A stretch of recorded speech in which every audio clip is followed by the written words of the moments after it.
O que são relações ecológicas? Como elas acontecem? E quais são os exemplos mais comuns desse tipo de relação? Esse é o Biologicamente Bia, sejam bem-vindos a mais uma aula do nosso canal e hoje o tema é Relações Ecológicas. Como podemos observar nesse quadro inicial, existem diversos tipos de relações ecológicas. Essas relações são divididas basicamente em intraespecíficas e interespecíficas. As relações intraespecíficas são aquelas que ocorrem entre organismos da mesma espécie, enquanto que as relações interespecíficas são aquelas que ocorrem entre organismos de espécies diferentes. Caso aconteça de você esquecer qual é qual, lembre que intra significa dentro, então relações intraespecíficas ocorrem dentro da mesma espécie. Já inter significa entre, logo, relações interespecíficas ocorrem entre indivíduos de espécies diferentes. Ambas as relações podem ser do tipo harmônicas, onde todos os indivíduos, ou pelo menos um deles, se beneficia daquele tipo de relação, ou desarmônicas, onde pelo menos um dos indivíduos é prejudicado na relação. Como relações intraespecíficas do tipo harmônicas, nós podemos citar sociedade e a colônia. E como relações interespecíficas do tipo harmônicas, nós temos o mutualismo, a protocooperação, o comensalismo e o inquilinismo. As relações intraespecíficas do tipo desarmônicas envolvem o canibalismo e a competição intraespecífica, e as relações interespecíficas do tipo desarmônicas envolvem a predação, o amensalismo, o parasitismo e a competição interespecífica. Vamos começar pela sociedade. É a relação de cooperação entre indivíduos de uma mesma espécie, onde há divisão de trabalho. Podemos citar aqui como exemplo a sociedade das formigas, a qual contém 4 tipos diferentes de indivíduos que são responsáveis por diferentes funções. Nós temos a rainha, o macho, a operária e os soldados. Rainhas e machos são responsáveis pela reprodução daquela espécie, enquanto os soldados são responsáveis por proteger a sociedade de formiga ali presente e as operárias realizam diversas funções ali dentro daquela sociedade. Então, ocorre divisão de trabalho e cada indivíduo tem a sua função específica, pelo bem da sociedade como um todo. Um outro exemplo muito interessante de citar aqui é a sociedade de abelhas, onde os indivíduos são distribuídos em rainhas, operárias e zangões. As rainhas e os zangões são férteis e, portanto, ficam responsáveis pela função de reprodução dentro dessa sociedade, enquanto as operárias, que são inférteis ou estéreis, desempenham todas as outras funções necessárias pela boa manutenção da sociedade. Cabe lembrar aqui também que as abelhas são capazes de realizar partenogênese. Mas o que é isso mesmo? A partenogênese é um tipo de reprodução assexuada que permite que fêmeas dêem origem a novos machos a partir de óvulos não fecundados pelo gameta do macho. Ou seja, no caso das abelhas, se a rainha libera um óvulo que é fecundado pelo espermatozoide do zangão, então o indivíduo formado será uma fêmea, no caso, uma fêmea 2N, que poderá ser operária ou rainha. Isso dependerá de se ela vai ser alimentada com geleia real ou não. Mas, se essa rainha libera óvulo que não é fecundado pelo espermatozoide do zangão, então esse óvulo com certeza dará origem a um macho, no caso, a um novo zangão, que será N, ou seja, um macho haploide. Agora que entendemos que a sociedade consiste em um conjunto de indivíduos que interagem entre si com divisão de trabalho pelo bem do grupo como um todo, podemos partir para o estudo das colônias. A colônia é definida como um agrupamento de indivíduos da mesma espécie, visto que é uma relação intraespecífica, que apresentam um elevado grau de dependência entre si. Esses indivíduos são anatomicamente unidos e desempenham funções que favorecem a todos. Aqui pode ocorrer divisão de trabalho ou não. Como exemplo mais comum dentro das relações ecológicas do tipo colônia, nós podemos citar os recifes de corais. Além disso, as colônias podem ser isomorfas ou heteromorfas. Nesta figura, nós temos o coral, que é um exemplo de colônia isomorfa. Os corais são formados por indivíduos geneticamente idênticos que se unem sem diferenciação morfológica e sem divisão de trabalho. Inclusive, os pólipos se mantêm conectados e podem até compartilhar alimentos. Outro organismo capaz de formar colônias são as bactérias. Na figura A, nós podemos observar uma colônia de bactérias do tipo Coccus e na figura B, uma colônia de bactérias do tipo Bacillus. Algas verdes também podem formar colônias. Neste caso, são chamadas as colônias de Volvox. Aqui, milhares de células flageladas de alga verde de água doce se unem, formando uma esfera oca. E por último, mas não menos importante, dentro dos exemplos de colônias, nós temos a colônia portuguesa, que parece uma água-viva, mas é na verdade uma colônia de organismos que vivem juntos. No caso, indivíduos flutuadores unidos a indivíduos alimentadores, chamados gastrozoides, e unidos também a indivíduos protetores que vão formar ali o tentáculo. Então, me diz aí, qual que é a principal diferença entre sociedade e colônia? Na sociedade, os organismos podem ser individualizados, ou seja, nós podemos contar cada um deles garantindo que nós pegamos eles por inteiro. Por exemplo, uma abelha, 2 abelhas, 3 abelhas, 4 abelhas. Já nas colônias, nós não conseguimos fazer isso, porque os organismos se mantêm unidos. Então, se nós pegamos, por exemplo, esse organismo, esse poro que representa o organismo, ele pode estar ocupando esse espaço, ou este, ou este. Nós não sabemos nem a extensão e nem o local que ele ocupa por inteiro. Assim, costumamos dizer que em sociedade os organismos podem ser individualizados, enquanto em colônia os organismos são unidos. Agora que nós já vimos as relações intraespecíficas do tipo harmônicas, nós podemos passar para as relações intraespecíficas do tipo desarmônicas. Aqui nós teremos indivíduos da mesma espécie que interagem entre si de forma a causar prejuízo para pelo menos um deles. Vamos começar pelo canibalismo. No canibalismo, um indivíduo mata outro indivíduo da mesma espécie para se alimentar. Aqui nós podemos citar o louva-a-Deus. Afinal, após a cópula, a fêmea do louva-a-Deus mata o macho e se alimenta dele. E vocês lembram da aranha viúva negra? Esse também é um caso de canibalismo. Pois assim como no louva-a-Deus, essa espécie de aranha mata o macho e o devora após a cópula. E as populações humanas não estão livres de canibalismo, não. No passado, essa foi uma prática comum em certos rituais de regiões específicas. Mas cuidado! Para ser considerado canibalismo, é necessário que o organismo mate e se alimente de outro da mesma espécie. Em casos onde o indivíduo apenas se alimenta de outro que já estava morto, a relação é denominada necrofagia intraespecífica e não canibalismo. Aqui nós podemos ver o caso das baratas. Não sei se vocês já repararam, mas quando uma barata morre, se aparecerem outras baratas no local, elas começam a se alimentar daquela barata que já morreu. Em 2012, nós tivemos um caso de necrofagia intraespecífica no Brasil. O caso ocorreu em Pernambuco e repercutiu internacionalmente. Os responsáveis pelo ocorrido vendiam empadas e coxinhas com recheio de gente e ficaram conhecidos por este motivo como canibais de Garanhuns. Se considerarmos o fato de que os responsáveis matavam pessoas e se alimentavam da carne delas, nós podemos denominar essa relação como canibalismo. Porém, se considerarmos as pessoas que se alimentaram das empadas e das coxinhas com recheio de gente sem saber que eram de gente, ou seja, sem saber que eram de carne humana, então nós consideramos uma relação do tipo necrofagia intraespecífica, ok?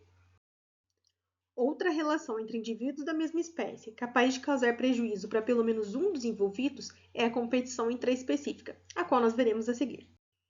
Na competição intraespecífica, os indivíduos da mesma espécie disputam recursos não disponíveis em quantidade suficiente para todos no ecossistema. Dessa forma, eles podem disputar, por exemplo, por espaço. E acho que fica mais fácil entender essa disputa por espaço quando a gente se coloca em uma situação de um show lotado, onde a perna, por exemplo, coça. E a hora que a gente pega para coçar essa perna, a gente não consegue mais colocar ela no lugar porque o lugar foi ocupado por outras pernas.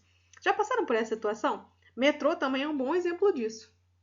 As disputas aqui também podem ocorrer por alimento, visto que os animais são da mesma espécie. Assim, tanto a demanda quanto às preferências têm grandes chances de serem iguais ou, no mínimo, parecidas. As disputas entre organismos da mesma espécie podem envolver também o fator sexual, ou seja, ocorrer disputas por reprodução, onde a briga é por levar a fêmea ou o macho como prêmio. A partir de agora, nós vamos iniciar as relações interespecíficas, ou seja, todas as relações que nós falaremos daqui em diante são relações entre indivíduos de espécies diferentes. Nós começaremos pelas relações hormônicas, mais especificamente pelo mutualismo. Nas relações mutualísticas, os participantes mantêm uma convivência baseada na ajuda mútua, sendo essa associação obrigatória para a sobrevivência deles. Ou seja, nas relações de mutualismo, se nós separamos os envolvidos, ambos morrem. Um precisa do outro para sobreviver. Um dos exemplos mais comuns são os líquens, uma associação entre alga e fungo, onde o fungo protege a alga de condições ambientais extremas e da desidratação, pois através das suas hifas ele consegue também trazer água para a alga, juntamente com substratos presentes no ambiente. E a alga realiza fotossíntese, produzindo como consequência compostos orgânicos que servem como alimento para o fungo, que não é capaz de produzir seu próprio alimento, pois ele é heterotrófico. Dessa forma, fica claro que um não vive na ausência do outro. Outro exemplo envolve os cupins de madeira, que apesar de se alimentarem da madeira, não são capazes de digerir a celulose que compõe a madeira. Então, por que eles se alimentam da madeira se eles não conseguem digerir ela? Calma, vamos lá que eles têm um jeito. Eles possuem micro-organismos no intestino deles que são capazes de digerir a celulose. Dessa forma, eles fornecem proteção para esses micro-organismos, enquanto esses micro-organismos fornecem o resultado alimentício para eles.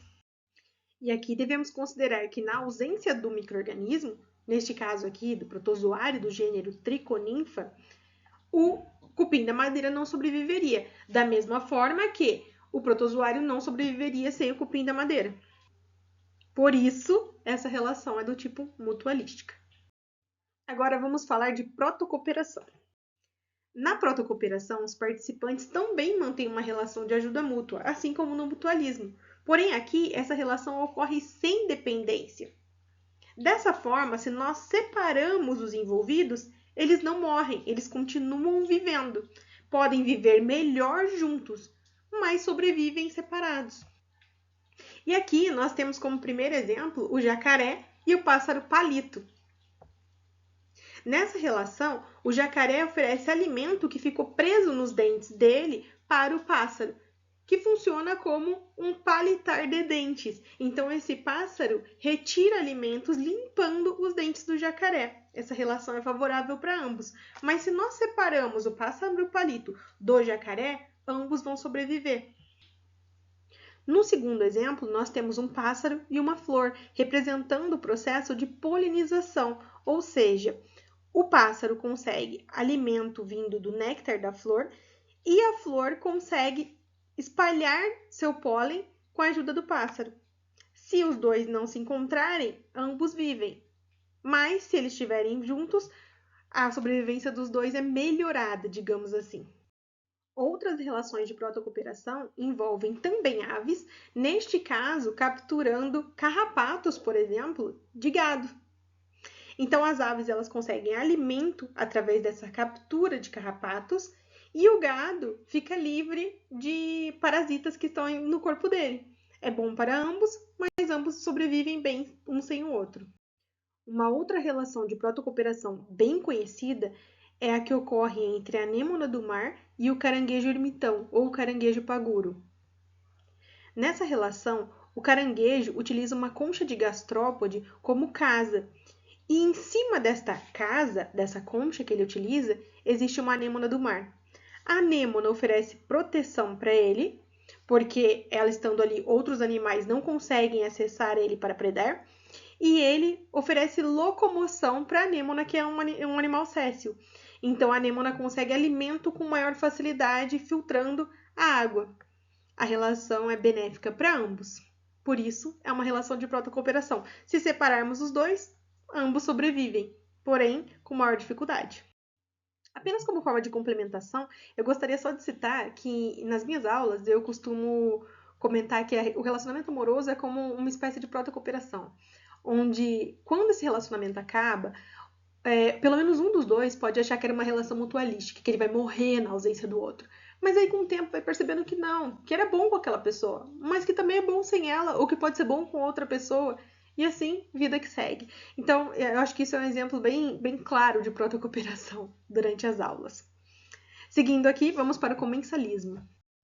O comensalismo é uma relação interespecífica, ou seja, entre indivíduos de diferentes espécies, que tem como finalidade a obtenção de alimento e proteção, principalmente alimento, tá?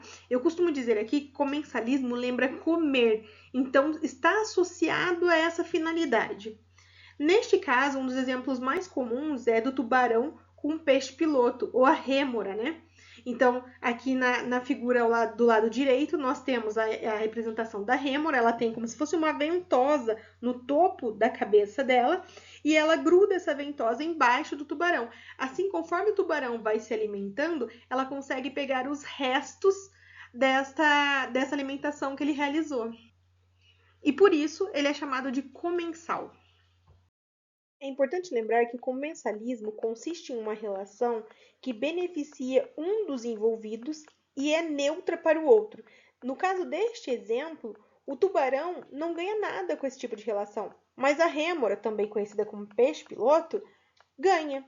Ganha alimento, como os restos de alimento do tubarão. Essa é uma informação bem importante para se lembrar no caso de comensalismo e da próxima relação que a gente vai falar, que é o inquilinismo. Nós veremos que o inquilinismo é uma relação um pouco semelhante com o comensalismo, mas vamos entender a diferença entre eles.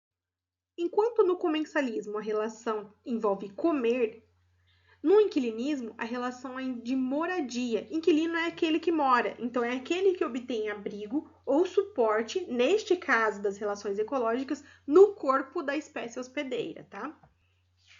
Exemplos clássicos dentro do inquilinismo são as bromélias e as orquídeas. Essas duas espécies de plantas são muitas vezes encontradas utilizando troncos como abrigo ou como suporte. Como suporte, vamos utilizar o exemplo de plantas que conseguiram crescer em regiões mais elevadas do tronco. O que elas poderiam ganhar com isso? Somente abrigo? Não, elas podem estar ganhando, por exemplo, uma maior concentração de luz que chega até elas, favorecendo o desenvolvimento delas. Mas por elas estarem ali, elas prejudicam o tronco que elas estão convivendo? Não. Elas não pegam nada do tronco, elas simplesmente se apoiam nele. Então aqui nós temos uma relação clara de inquilinismo, onde um dos organismos envolvidos se beneficia e o outro fica neutro. Para o outro é indiferente, né?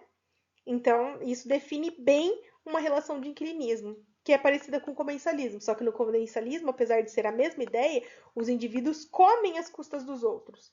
Aqui no inquilinismo, os indivíduos moram às custas dos outros, se abrigam. Mas o inquilinismo não ocorre somente entre os vegetais, não. Ele pode ocorrer também entre animais. Aqui nós temos um exemplo do pepino do mar e de um peixe capaz de viver no ânus do pepino do mar, que é o Fieraster. Para o pepino do mar, teoricamente, até hoje se sabe que é uma relação neutra. Mas para o Fieraster é uma relação vantajosa, ele se beneficia com isso encontrando um local de proteção. Né? Ele encontra um local para morar e como forma de proteção. Por isso essa relação é classificada dentro da relação de inquilinismo nas relações ecológicas. Aqui nós temos uma imagem apenas para uma ilustração mais real, né, de como ocorre na natureza essa relação entre o pepino do mar e o peixe Fieraster, também conhecido como peixe-agulha. A partir desse momento da aula, nós trataremos de relações entre indivíduos de diferentes espécies que são classificadas como desarmônicas. Isso significa que, nas próximas relações, nós perceberemos que pelo menos um deles é prejudicado com aquela convivência. Vamos começar pela predação. Na predação, um ser vivo captura e mata outro de outra espécie para se alimentar. Se o alimento se tratar de uma planta, então podemos chamar de herbivorismo. Aqui temos dois exemplos. Um de uma serpente, uma cobra, tentando capturar e se alimentar de um pássaro. né, matar e se alimentar desse pássaro. E o segundo exemplo é de um gafanhoto que está ali se alimentando da plantação. Mas o que eu gostaria que vocês se atentassem nesse caso dessa relação é nessa frase: um ser vivo captura e mata outro para se alimentar. Vocês lembram que a gente já viu uma relação desse tipo? Qual que era? Era o canibalismo. No canibalismo, um ser vivo mata um outro para se alimentar. Só que qual que é a diferença entre canibalismo e predação, visto que a base da relação é a mesma? No canibalismo, os indivíduos envolvidos são da mesma espécie, enquanto na predação, os envolvidos são de espécies diferentes. Porém, em ambas ocorre a morte de um indivíduo para se alimentar dele. Aqui um exemplo clássico de predação, onde um leão captura e mata uma zebra com a finalidade de se alimentar dela. São seres de diferentes espécies e por isso é classificado dentro da relação de predação. Mais um exemplo, aqui uma ave capturando uma cobra, com a finalidade de matar para se alimentar dela. Aí nós classificamos isso como predação novamente. Isso é uma planta carnívora, professora? Ela se enquadra também nesse caso? Vamos pensar. A planta carnívora, ela não está ali quando ela se fecha com o inseto ali dentro. Ela não está matando ele para se alimentar dele de alguma forma? Então, sim, é um tipo de predação. A próxima relação é o amensalismo. A relação de amensalismo consiste em indivíduos de uma população que secretam ou expelem substâncias que inibem ou impedem o desenvolvimento de indivíduos de populações de outras espécies. Opa, professora, ficou um pouco confuso, não peguei a ideia dessa relação. Vamos lá. No caso do amensalismo, um dos envolvidos libera uma substância que impede o desenvolvimento ou crescimento da outra. Como exemplo dessa situação, nós temos aqui uma placa de Petri que contém uma colônia de bactérias em crescimento, um fungo e uma região onde nada cresceu. E aí, por que provavelmente nada cresceu nessa região ali que forma esse halo em azul, né? O nome para isso é halo, onde não houve esse crescimento ali. Por que isso aconteceu, levando em conta a relação de amensalismo? Seguindo a lógica desse exemplo, a colônia de bactérias deveria ter crescido até o final ali, onde ela foi exposta na placa. Porém, houve uma região, chamada de halo, onde não ocorreu esse crescimento de bactérias. Então, por algum motivo, as bactérias que cresceriam desta forma, cresceram desta forma. Desta outra forma, né? Pulando aquele pedaço ali. Por que isso aconteceu? Porque o fungo que está representado ali embaixo libera substâncias que são tóxicas para o crescimento dessa bactéria. Foi justamente assim que foi descoberto o fenômeno que ocorre com a penicilina, né? Um fungo que libera substâncias tóxicas para o crescimento de bactéria. E assim foi criado um medicamento contra a ação de bactérias, que previne desse prejuízo, né, pela ação das bactérias. Aqui mais um exemplo, agora na comunidade vegetal, né? Não sei se vocês já repararam, eu sempre ficava pensando quando eu passava por estradas que tinham plantações de eucalipto, como que alguém tinha ido ali e plantado aqueles eucaliptos de forma tão precisa, sabe? Numa distância tão certinha, eles são sempre tão organizados. E na verdade não é bem assim que acontece. Quando nós falamos de plantação de eucaliptos, do crescimento de árvores de eucalipto, nós estamos nos referindo também ao mensalismo. Só que neste caso, a própria planta, a própria árvore de eucaliptos, ela impede o crescimento de outra num raio ao redor dela. Poxa, professora, mas se a árvore de do eucalipto, né, ela consegue impedir o crescimento de outra árvore de eucalipto, não é uma relação intraespecífica? Se vocês pensaram nisso, opa, vocês estão atentos aí no caminho certo. Se não pensaram, fiquem atentos para a gente já começar a refletir sobre isso. Neste caso, seria sim.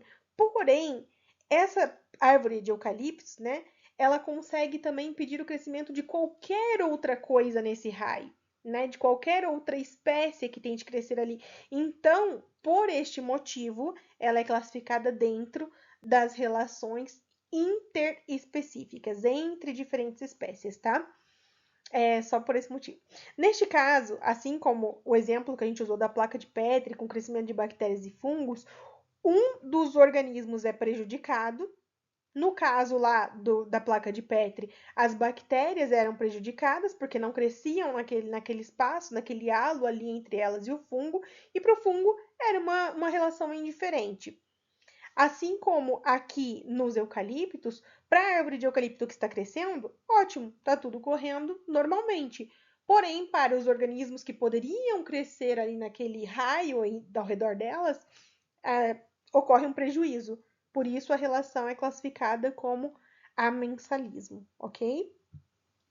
Então, por favor, lembrem, amensalismo sempre envolve essa liberação de uma substância que vai ser tóxica ou de alguma forma prejudicial para o crescimento de outras. Envolveu isso numa questão? É amensalismo.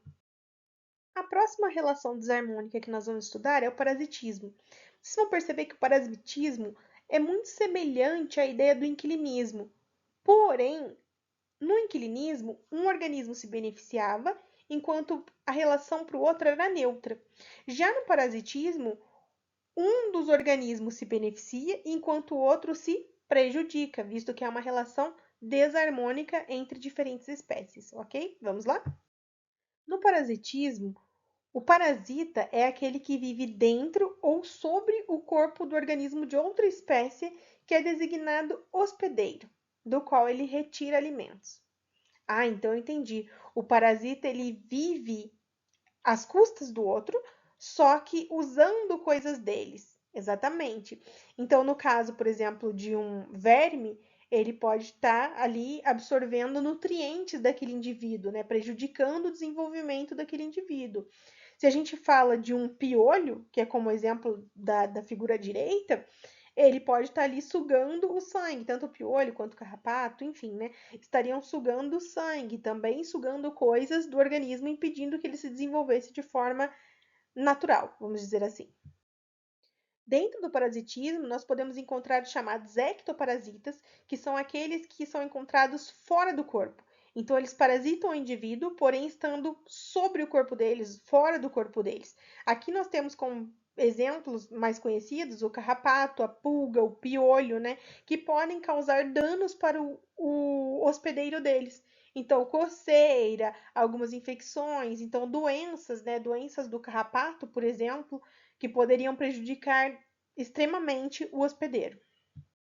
E outro caso possível dentro dos parasitas são os endoparasitas, que são aqueles que vivem dentro do corpo do hospedeiro. Então, diferente dos ectoparasitas que vivem sobre, né, por fora do corpo do hospedeiro, os endoparasitas vivem no interior. Um bom caso para ilustrar essa relação é o ciclo da teníase ou cisticercose, né, o exemplo da tênia, que pode viver ali no intestino do hospedeiro, sugando, né? No caso, partículas, enfim, substâncias importantes para o desenvolvimento dele, prejudicando o desenvolvimento daquele ser humano.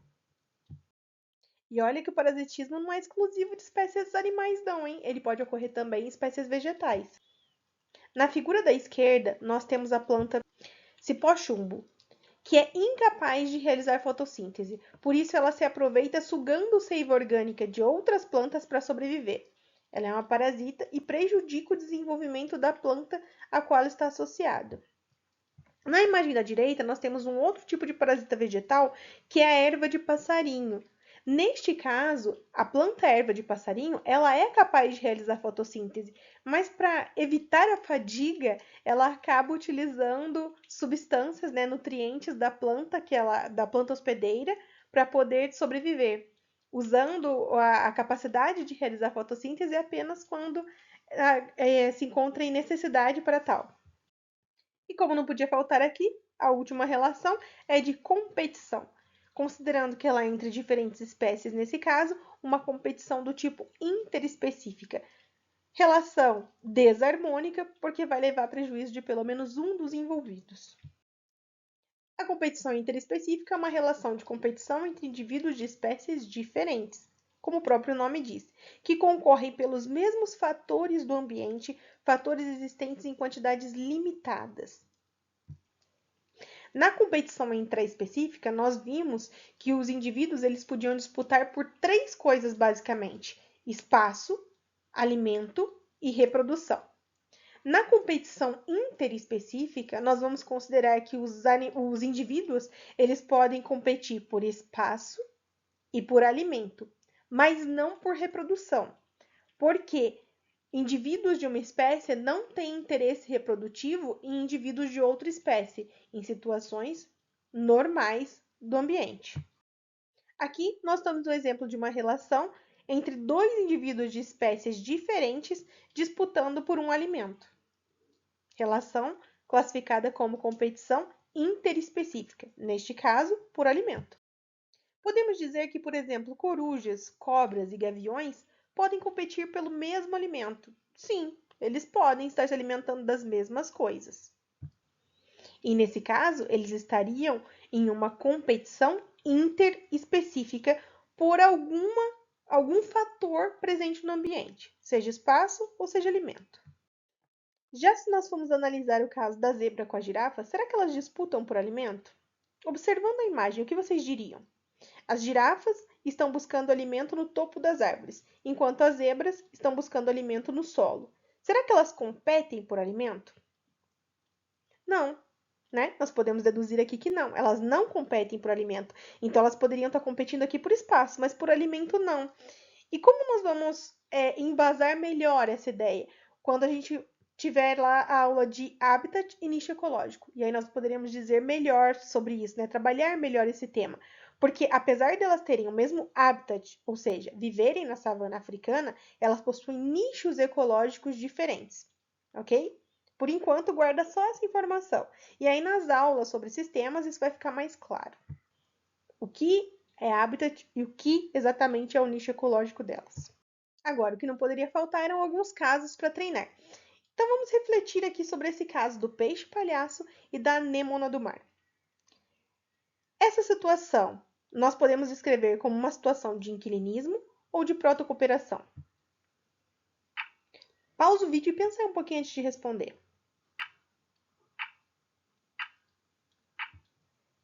Neste caso, para responder a pergunta, nós precisamos pensar no que um pode estar oferecendo para o outro. Se nós considerarmos que o peixe-palhaço utiliza a anêmona do mar para abrigo e que ela não oferece nada para ele, nós podemos dizer que essa é uma relação de inquilinismo.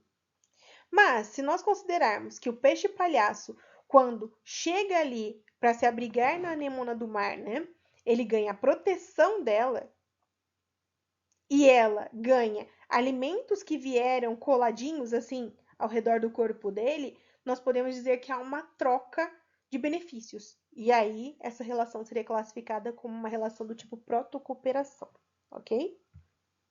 Vamos para o próximo? E nessa situação, nós poderíamos classificar essa situação como um caso de esclavagismo ou de comensalismo? Aí, professora, mas a gente não falou ainda de esclavagismo. Opa, verdade. Então, vamos considerar aqui o que deixaria essa situação como uma relação de comensalismo, o que definiria ela como um comensalismo. O que precisaria acontecer? Mais uma vez, pausa o vídeo e pensa no que poderia definir. Pense na sua resposta antes de responder e de dar continuidade aqui.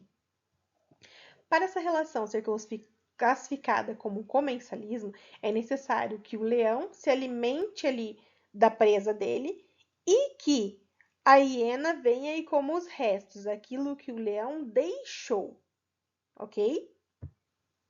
Neste caso, a hiena estaria agindo como um comensal, se alimentando dos restos do alimento do leão. E o esclavagismo, o que seria?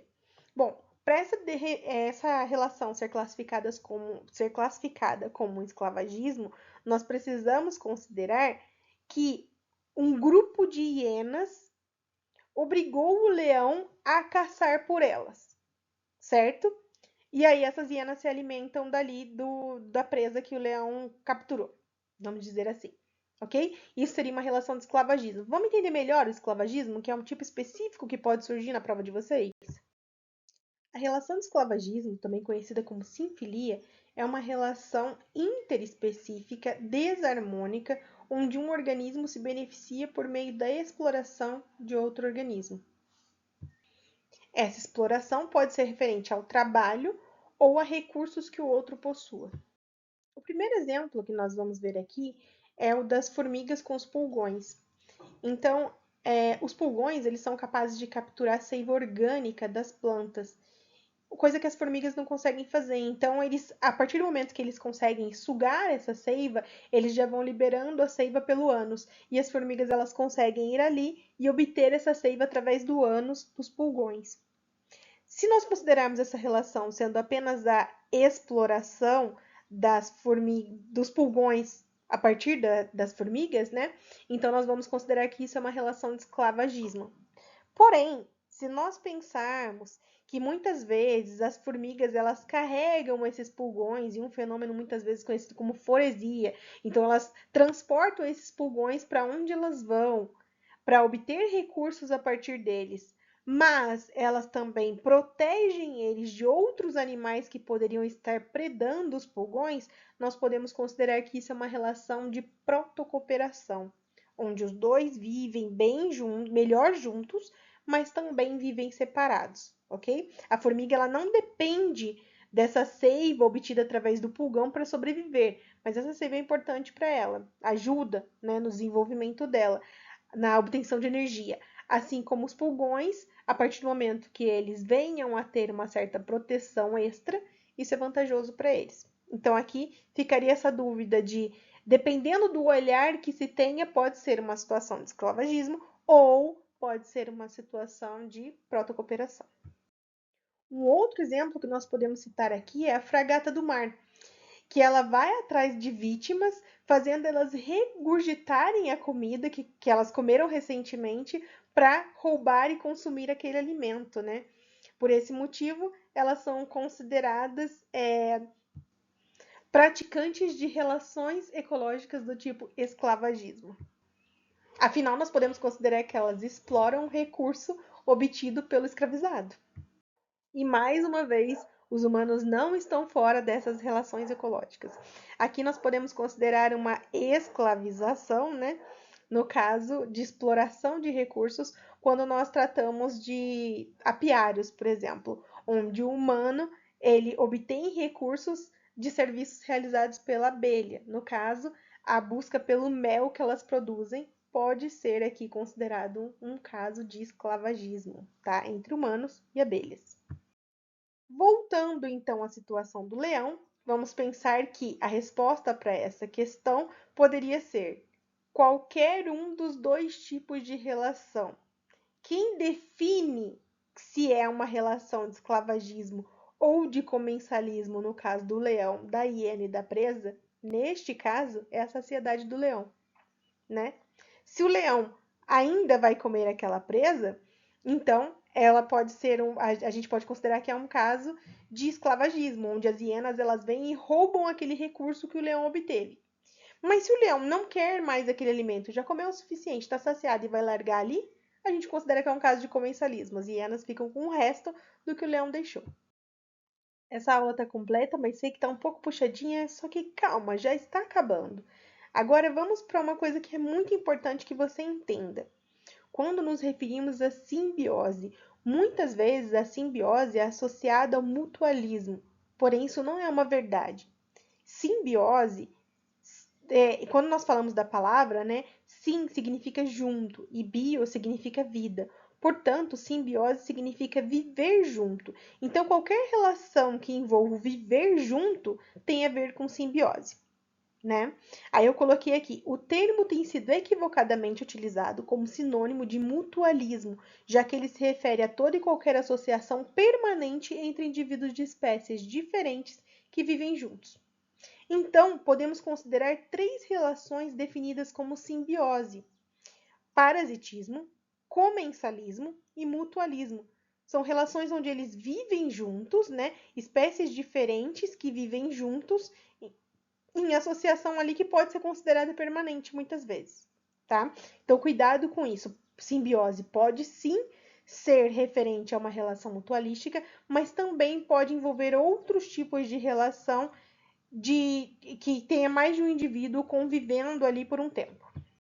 E aqui, para fechar a aula, nós vamos trazer a ideia de positivo e negativo. Eu não gosto muito de falar nisso durante a aula, porque eu não gosto que vocês guardem isso como uma decoreba. Eu gosto que vocês entendam o assunto para depois pensar, será que é positiva, positiva, positiva, negativa, enfim. Então, nós vamos observar aqui relações interespecíficas, aquele quadro lá do início da nossa aula. Só que agora colocando, deduzindo se a relação é positiva, negativa, nula, enfim. Então, relações harmônicas, elas vão ser sempre benéficas, pelo menos para um dos indivíduos, né? Então, ou elas vão ser positiva, positiva, ou elas vão ser do tipo positiva, nula. Já as desarmônicas vão ser positiva, negativa ou negativa, negativa. Lembrem que as desarmônicas, elas sempre vão prejudicar pelo menos um. Então, ou elas prejudicam um dos envolvidos, ou elas prejudicam ambos. Tá? Neste caso, o que a gente poderia definir sobre as relações que nós tratamos nessa aula? Sociedade é uma relação positiva-positiva. Colônia também é uma relação que favorece ambos, são relações harmônicas que favorecem todos os indivíduos envolvidos. O canibalismo e a competição intraespecífica são relações desarmônicas, sendo o canibalismo positivo para um dos indivíduos e negativo para o outro. E na competição intraespecífica, nós podemos considerar que é positivo para quem ganha e negativo para quem perde. Porém, muitas vezes a competição ela é tida como negativo. Porque mesmo que um deles ganhe, numa briga, os dois podem sair machucados.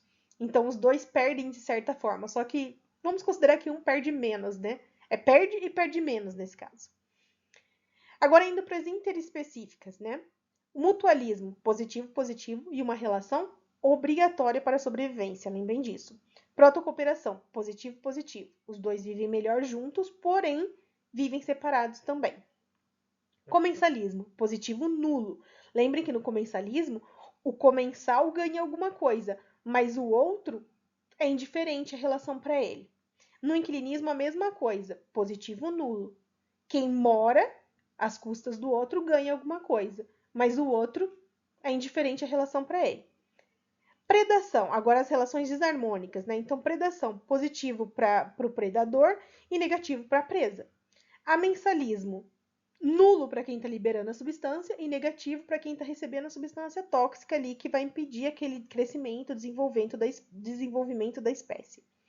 Parasitismo, positivo para o parasita, negativo para o hospedeiro.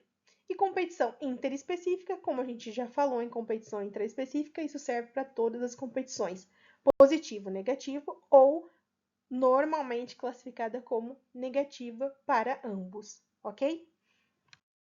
E chegamos ao fim da nossa aula. Se você gostou do conteúdo, curta, comente, compartilhe com pessoas que você acha que possam precisar desse conteúdo e se inscreva no canal caso você queira receber mais informações sobre conteúdos como este.